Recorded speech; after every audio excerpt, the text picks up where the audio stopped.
Hey guys, Holly here. Welcome back to another video. And today I want to briefly discuss the ketogenic diet. This is a big one. I think it's really the most popular diet right now. People are really jumping on the keto bandwagon. So I thought we could kind of dive into it a little bit and talk about kind of how I view it, my opinion, my experience with it, and just kind of go from there. Now, I'll start by saying, first and foremost, this is not a diet that I recommend. So if you're looking for a video that's promoting this diet, this is not the video you want to watch.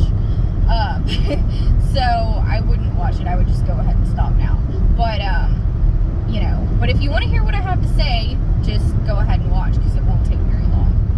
So, I first really heard about the ketogenic diet a couple years ago, and I didn't really think much of it. I never really tried it until maybe about a year and a half ago. I tried it for the first time. So I've never made it more than 5 or 6 days at a time on the ketogenic diet. So as far as my personal experience is concerned, it was very horrible each time I tried, and I attempted this at least 5 or 6 times. There were some times I made it 1 or 2 days, and there were others it was 3 or 4. So basically what happened was I just literally felt like I was dying. I mean, I had no energy, and this is just my personal experience. I will note it's different for everyone, but I do also know a lot of other people that have had basically the same experience that I've had with this, if not even worse. So, I was doing it properly. I mean, ketogenic diet is, in short, it's a high fat, high protein diet, very low carb. I mean, just as low as you can possibly get. Basically no carb, very low. So, can't really have any fruit. You can't have bread unless it's a certain type of special, paleo or low carb bread or whatever that would be made out of almond flour, possibly coconut flour or something of that nature. So, and a lot of products that you can buy on the market now that are keto friendly and paleo friendly, they're really good. They taste good. But it's basically the first day I would kind of feel okay. And then I would, sometimes by the time it got to be around lunchtime, I would just feel really dragging. I'm talking headaches, brain fog, just horrible.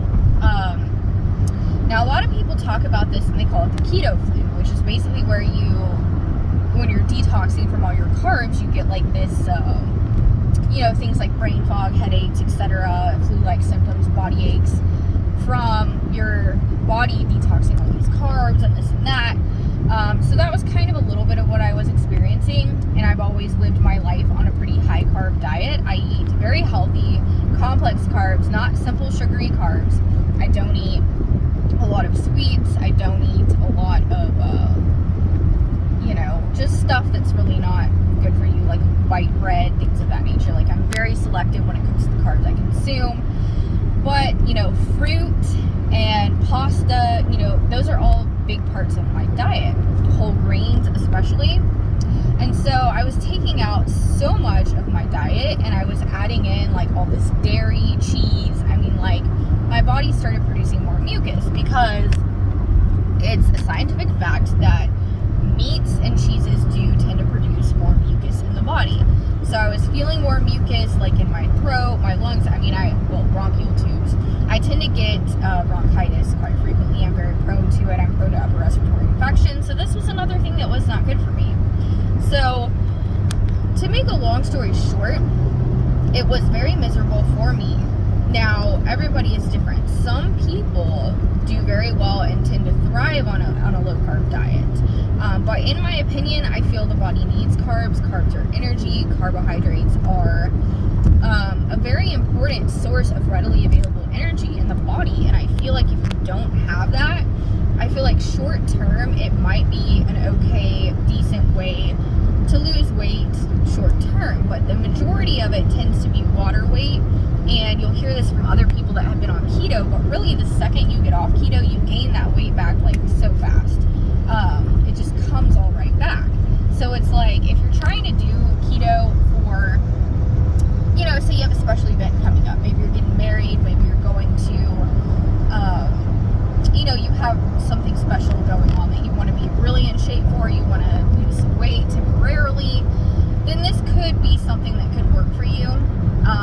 body will tolerate it, but my body won't. I'll just tell you that right now. And you know, people have told me in the past, they're like, oh, you got to give it more time than that. You got to try harder. You got to do it, you know, for longer than that. And it's like, I understand that, but if your body does not allow you to go that long, then it just doesn't. So, you know, there's no point in making yourself feel like you're dying 24/7. You know, I couldn't even sleep. I was so, like, my body felt so hungry that I couldn't even sleep. And people have told me, oh, you shouldn't be hungry on the keto. You know, you should be eating all your protein and fats. And it's like, yes, but my body was hungry for what I needed from my body. So, and you can't really argue with that. You can't argue what a person needs in their body. So this is controversial. So obviously I will leave the comments off, as I have with all my other videos here lately. But this is just my opinion. I don't recommend doing this. I really don't. But like I say, if you're brave and you want to give this a try, just try it. Or even try it for one day. If you feel like you're doing okay, take it to the next day. Still good? Take it to the next day. You know, see what happens. But I did not have much weight loss success on keto. All the times I tried it, I lost about 2 to 3 pounds per time. But the second I stopped, I gained it all back in one day. Not because I was binging or anything, but just because that's what happened. And I do believe it was water weight. So yeah. You know, I think it can be good to utilize some keto products. Like, they have some really good keto supplements on the market, as well as some foods, you know, that you can purchase from the store and implement low carb meals into your diet. But if you're going low carb all the time, it's just to be expected that you might very well end up very low on energy and just not feeling like yourself and experiencing some very uncomfortable symptoms. So this is my take on keto. You can take it or leave it. It's in no way, shape, or form me trying to, you know, tell you, oh, don't do keto 100% because, you know, it's not going to work and it's going to make you feel bad, because I don't know that. You know, you might thrive, you might do okay, but I will say 100% I don't recommend it long term. And there actually aren't a whole lot of long-term studies on it, because they can't get people to commit to super long-term periods of keto, because it's ultimately not sustainable long-term. It absolutely is 100% not sustainable long-term. So anyways, I'm not a doctor. I'm not a nutritionist or a dietitian. I don't have any kind of licensing of that nature. But I have studied nutrition my whole life, as well as dieting, as well as fitness, exercise, etc.